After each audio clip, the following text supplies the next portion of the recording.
Hello everyone, welcome back to all of you on our YouTube platform Let's Transform Classes, a learner's platform. Alright, so in today's video we are going to discuss example 3 and example 4 of exercise 1.1. Alright, so without wasting our time start करते हैं example 3. So example 3 is what? Example 3 is so that every positive odd integer is of the form of 4q plus 1 or 4q plus 3 where q is some integer. Alright, हमें क्या करना है, show करना है कि किसी भी पॉजिटिव ऑड इंटीजर्स को हम जो है ना वो राइट कर सकते हैं 4q plus 1 के फॉर्म में एंड 4q plus 3 के फॉर्म में. ऑलराइट, तो चलो this question is just looking like example 2 है ना. एग्जाम्पल 2 भी ऐसे ही था, बस वहां क्या था, पॉजिटिव इवन इंटीजर्स था एंड पॉजिटिव ऑड इंटीजर्स था और उसको हमने राइट किया था 2q और 2q plus 1 के फॉर्म में. बट यहाँ है 4q plus 1 और 4q plus 3 के फॉर्म में, बट कॉन्सेप्ट में भी सेम है ना. तो चलो ट्राई करते हैं कॉन्सेप्ट सेम है या नहीं देखते हैं. तो चलो फर्स्ट ऑफ ऑल हम देखते हैं 4q plus 1, इसको समझने की कोशिश करते हैं एक्चुअली ये है क्या. इसको समझ गए ना तो बस एग्जाम्पल यहीं पे फिनिश है. 4q plus 1 इट मीन्स हमने क्या किया है, एक नंबर लिया है, suppose this number will be x and इसमें हमने क्या किया है, 4 से डिवाइड किया है. So here we will get quotient is q and after subtracting after solving it we will get remainder 1. So this x we can write in the form of divisor multiply by quotient plus remainder, so 4q plus 1, and question is saying so that this x will be positive odd integer. Question समझ में आ रहा है ना सभी को. Question क्या बोल रहा है कि ये जो x है ना ये पॉजिटिव ऑड इंटीजर्स है. इट मीन्स हम यहां पे कुछ भी रखें positive odd integer, it means we can say 1 3 5 7 9 and so on. Alright, तो ये या तो इस फॉर्म में होगा, इधर this will be in the form of 4q plus 3. तो ये हमें शो करना है. तो चलो अब शो करने के लिए स्टार्ट करते हैं with the help of the numbers, with the help of the positive odd integers है ना. So for that we taken 1 is also positive odd integers, 3 5 7 9 and so on है ना. So on the basis of this, with the help of this 1 3 5 7 9 we can prove yes every positive odd integer we can write in the form of 4q plus 1 और 4q plus 3. But इससे एक चीज clear होगी क्योंकि the thing is that कि यहाँ पे हमें ना डिवाइड किससे करना है, 4 से डिवाइड करना है, because 4 is the divisor, right?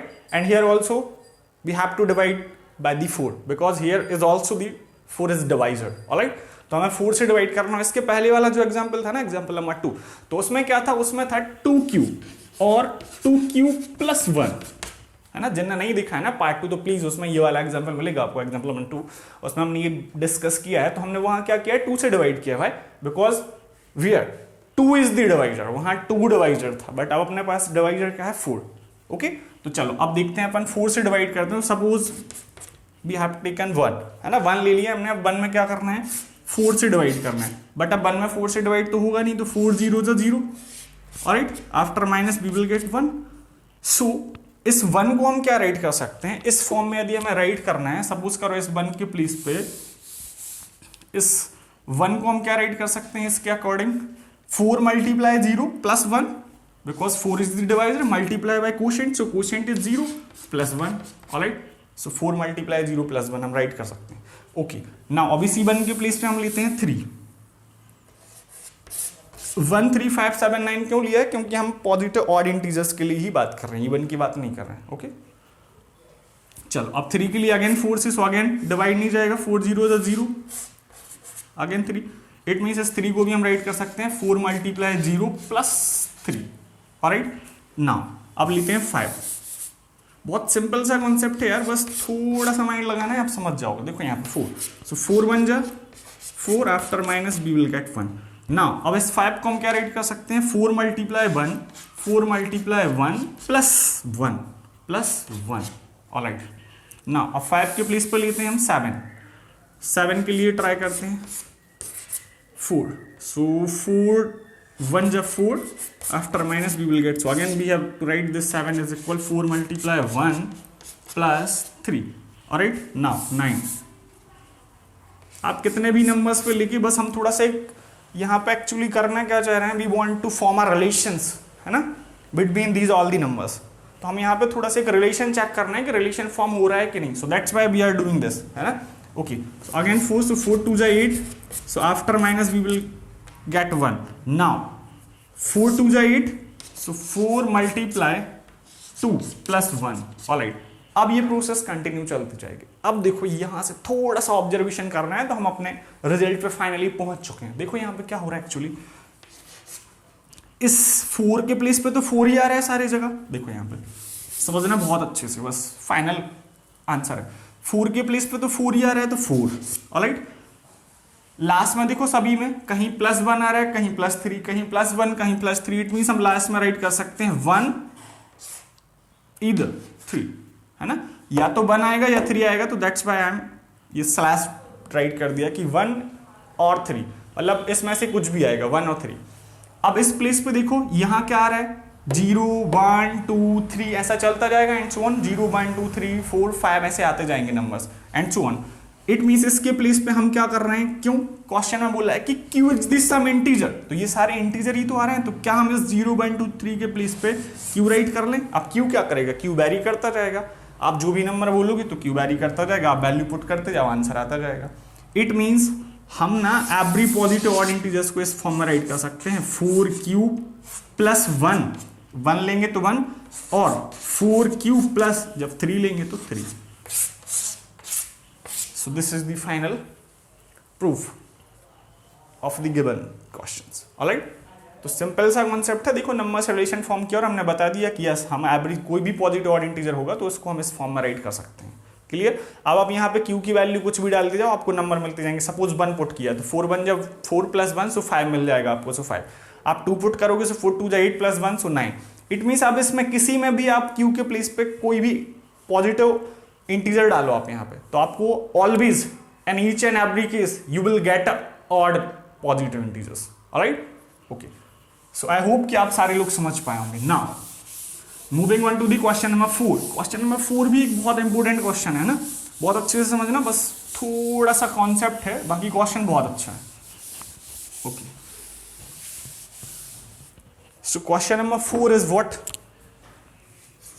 Example number 4 sorry, है ना, अभी एग्जाम्पल सॉल्व कर रहे हैं. Example number 4 is what, so example number 4 is a sweet seller has 420 काजू बर्फी. ओहो पानी आ गया मुंह में. A sweet seller has 420 kaju barfi and 130 badam barfi. Oh. She wants to stack them in such a way that each stack has the same number and they take up the least area of the tray. What is the number of that can be placed in each stack for this purpose? All right. क्या बोल रहा है कि एक shopkeeper के पास ना 420, एक shopkeeper है उसके पास 420 क्या है, काजूस बर्फी है. काजूस बर्फी है ना. पानी आ गया होगा सभी के मुंह में, हमारे तो आ गया, अब आपका पता नहीं. ओके, एंड 130 क्या है, 130 है बादाम बर्फी, बादाम बर्फीज. ओके, अब एक्चुअली वो चाहता क्या है, वो चाहता है कि इन सभी को ना एक ट्रे में वो स्टैक करके रख ले. स्टैक इट मीन्स उसको प्रॉपर अरेंज करके रखना है एक ट्रे में, और वो चाहता है कि ट्रे में ना कम से कम एरिया का बर्फ हो, कम से कम एरिया का बर्फ हो. तो बोल रहा है कि हमें क्या करना है, हर एक लाइन में the area of the tray that is use of file, what is the number of that can you place in each stack of this purpose. तो बोल रहा है कि हम ना हर एक स्टैक में, मतलब एक लाइन में कितनी बर्फी रखेंगे तो कम से कम एरिया का बर्फ होगा, और अपना जो अपन को चाहिए है कि कम से कम एरिया कवर हो और सारी की सारी ये 420 काजू बर्फी और 130 बादाम बर्फी रख जाए.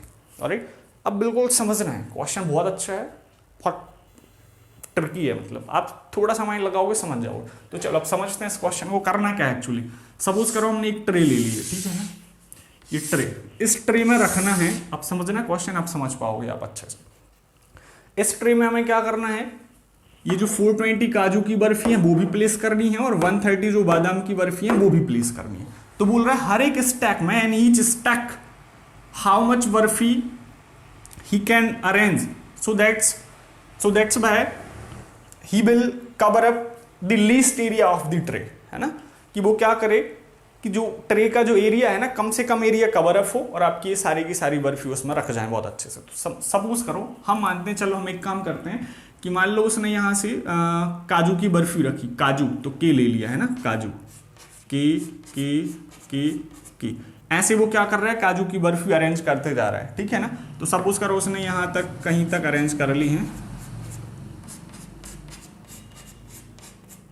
ओके ऐसा करता जा रहा है। और फिर क्या कर रहा है नेक्स्ट, यहां कहीं से वो बादाम बर्फी, तो बादाम के लिए ले लिया हमने B B B B, again ऐसा वो प्लेस कर देगा, ठीक है ना। अब क्वेश्चन क्या है, क्वेश्चन ये है ये जो ट्रे है ना, तो हम इस एक लाइन में ना, इस एक लाइन में ऐसे अरेंज कर रहा है वो, है ना, वर्टिकली। तो बोल रहा है इस एक लाइन में ना कितनी काजू की बर्फी रखें और कितनी बादाम बर्फी रखें कि ट्रे का एरिया भी कम से कम कवर अप हो और सारे के सारे प्लेस भी कर लें हम। तो यार सिंपल सी बात है, ये बताओ यदि हमें एरिया कम करना है, आप चाह रहे हो कि कम से कम एरिया में प्लेस हो जाए, तो ये जो काजू की बर्फी रखी है और ये जो बादाम की बर्फी रखी है उनको आप यहां तक कवर अप करो ना फुल, क्योंकि आप जितना ज्यादा कवर अप करोगे उतना एरिया आपका कम हो जाएगा फाइनली, है ना। तो ये बादाम की बर्फी भी कहां तक रखना है आपको, यहां तक। ऑलराइट, आ रहा है ना समझ में। तो सपोज अब हमें ये निकालना है कि कितनी, अब ये एक रो में कितनी रखी है हमें नहीं पता है ना, एक स्टैक में कितनी रखना है, क्योंकि वही तो हमें कैलकुलेट करना है फाइनली। तो हमने सपोज करो, हमने मान लिया कि हमने इस वन स्टैक में एक्स काजू की बर्फी और एक्स बादाम की बर्फी रख ली है, ठीक है ना। अब यहां कहां तक रखें एक काजू की बर्फी, तो सपोज करो हमें नहीं पता, सपोज करो हमने यहां तक रखी है, ठीक है ना, यहां तक। तो इसको हमने मान लिया y, इसको y कंसीडर कर लो कि हमने y डिस्टेंस तक काजू की बर्फी रखी है। तो अब इसको देख के ये बताओ कि टोटल काजू की बर्फी ने जितना एरिया कवर अप किया होगा वो कितना रहा होगा। तो हम क्या बोलेंगे, x मल्टीप्लाई y बोलोगे ना, x मल्टीप्लाई y ही तो बोलोगे। x लेंथ कंसीडर कर लो, ये ब्रेथ कंसीडर कर लो, तो x मल्टीप्लाई बाय, तो पता पड़ जाएगा कि काजू की बर्फी आपने कितने एरिया में रखी है ना।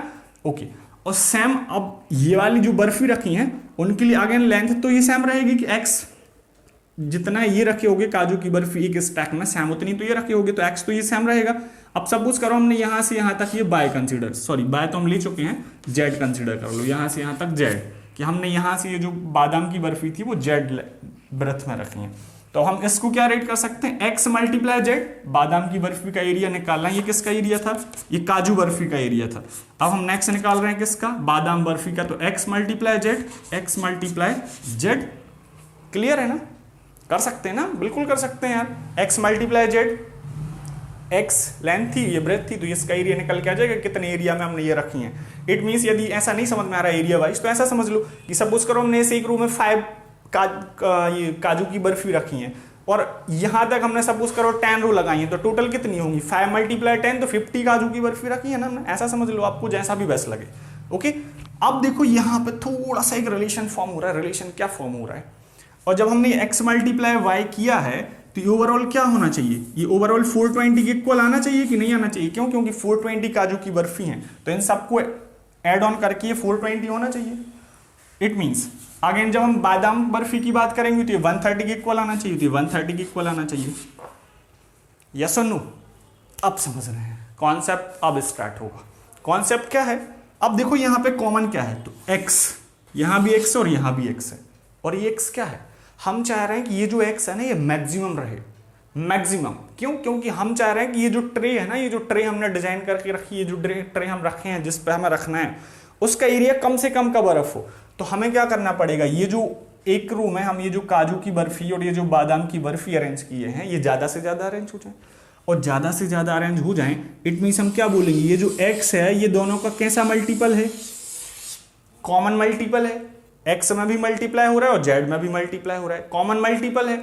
और कॉमन तो है बट हमें कैसा चाहिए, ये दोनों में, कि दोनों में हाईएस्ट होना चाहिए। हाईएस्ट मतलब ये जो लेंथ है ना ये ज्यादा से ज्यादा हो तो हम ज्यादा जल्दी से एरिया कम कवर अप होगा अपना। इट मीन्स ये x कैसा होना चाहिए, पहला तो ये क्या हो गया, कॉमन हो गया, और दोनों में यहां भी इसका भी फैक्टर है, मतलब इस 420 का भी फैक्टर है और 130 का भी फैक्टर है ये x। इट मीन्स ये फैक्टर भी हो गया, ठीक है, ओके। और अब हमें x कैसा चाहिए, मैक्सिमम, क्यों, क्योंकि ये जितना ज्यादा होगा अपन उतना जल्दी कवर अप कर लेंगे, तो x मैक्सिमम होना चाहिए, इट मीन्स ये हाईएस्ट भी होना चाहिए। अब देखो जरा इन वर्ड को मिला के, highest common factor, it means ये क्या हो गया, SCF नहीं हो गया, SCF नहीं हो गया। इट मीन्स हमें क्या करना है, सिंपल सा 420 और 130 का SCF फाइंड आउट करना है, तो फाइनल आंसर आ जाएगा अपने पास। तो कॉन्सेप्ट ये है, कॉन्सेप्ट समझ गए ना आप, बस अब कुछ नहीं है यार, अब तो सिंपल सा क्वेश्चन को सॉल्व करना है, बस 420 एंड 130 का क्या ले लोगे, एचसीएफ। तो किसके अकॉर्डिंग लेना है एचसीएफ, यूक्लिड्स डिवीजन एल्गोरिथम के अकॉर्डिंग, है ना।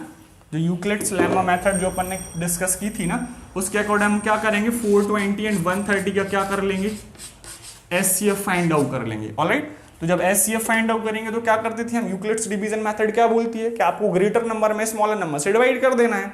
तो चलो स्टार्ट करते हैं। 420 डिवाइडेड बाय 130 कितना टाइम हो जाएगा, 130 3 जा करेंगे तो मे बी, हाँ बिल्कुल 130 3 जा करो, 3 0 0 3 3 जा 9 और 3 1 जा 3। ऑलराइट, चलो माइनस कर लो, सो 0 12 माइनस 9 सो 3 30 आया, है ना। इट मीन्स हम इस 420 को क्या राइट कर सकते हैं, 420 equal we can write 130 multiply by 3 plus 30। अब ये बार बार डिस्कस नहीं करेंगे क्योंकि ये चीज आप सीख चुके हैं बहुत अच्छे से पार्ट 1 पार्ट 2 में, है ना, कि यूक्लिड्स डिवीजन मेथड में हमने ये राइट कैसे किया, हमने dividend equal divisor multiply by quotient plus remainder write किया है। ऑलराइट, जिनको नहीं समझ में आया please go and watch the part 1 and part 2। Okay 30, अब इस 30 से अगेन किस में डिवाइड करते थे, इस 130 में। सो अगेन 34 जा 120, after minus we will get 10। So again हम इस 130 को क्या राइट करेंगे, 130 equal 30 multiply by 4 plus 10। But अभी भी रिमाइंडर 0 नहीं है, और कंटिन्यू करो। इस 10 से अब किस में डिवाइड करना है, 30 में। सो 10 3 जा 30 and finally we will get the remainder 0। So again 30 is equal we can write 10 multiply 3 plus 0, और जब 0 आ जाता है तो फाइनली स्टेप में जो लास्ट जो डिवाइजर होता है वो क्या होता है, एचसीएफ होता है, required HCF. It means what, it means simple सा कॉन्सेप्ट ये है कि जब एचसीएफ क्या आया है, 10 आया है, और एचसीएफ क्या था, हाईएस्ट कॉमन फैक्टर, और क्वेश्चन के अकॉर्डिंग हाईएस्ट कॉमन फैक्टर क्या था, एक्स था, कि जो हाईएस्ट होना चाहिए, और एक्स क्या था, in each and every stack the number of burfi you have to put so that you will cover up the least area of the tray. Alright, it means x equal क्या है 10, और 10 बर्फीज आपको रखनी है हर एक stack में, तो आपका एरिया भी कम से कम कवर अप होगा और आपकी सारी की सारी बर्फी भी रख जाएंगी। Alright, so the final answer is 10 barfi रखना है आपको ईच एंड एवरी स्टैक में। ऑलराइट, सो आई होप कि आप सारे लोग समझ पाए होंगे। जिनको नहीं समझ में आया तो प्लीज आप थोड़ा सा बैक कर लो वीडियो को और अगेन से देखो, 100% आप समझ जाओगे। Alright, so now part 1 part 2 part 3 इसमें हमने क्या कर लिया, एक्सरसाइज 1.1 का पूरा इंट्रो कवर अप कर लिया है। तो प्लीज जिन लोगों ने रिमेनिंग पार्ट नहीं देखे हैं पहले आप वो देख लो। नाउ अब जो नेक्स्ट वीडियो होगी उसमें हम एक्सरसाइज 1.1 स्टार्ट करेंगे, और आई होप कि अब ऐसा कुछ नहीं बचा होगा जो आप लोग सॉल्व नहीं कर पाओगे एक्सरसाइज 1.1। ऑलराइट, तो मिलते हैं नेक्स्ट वीडियो में। टिल देन पढ़ते रहना है ना, मस्ती नहीं मारनी। ओके, सो बाय बाय, टेक केयर।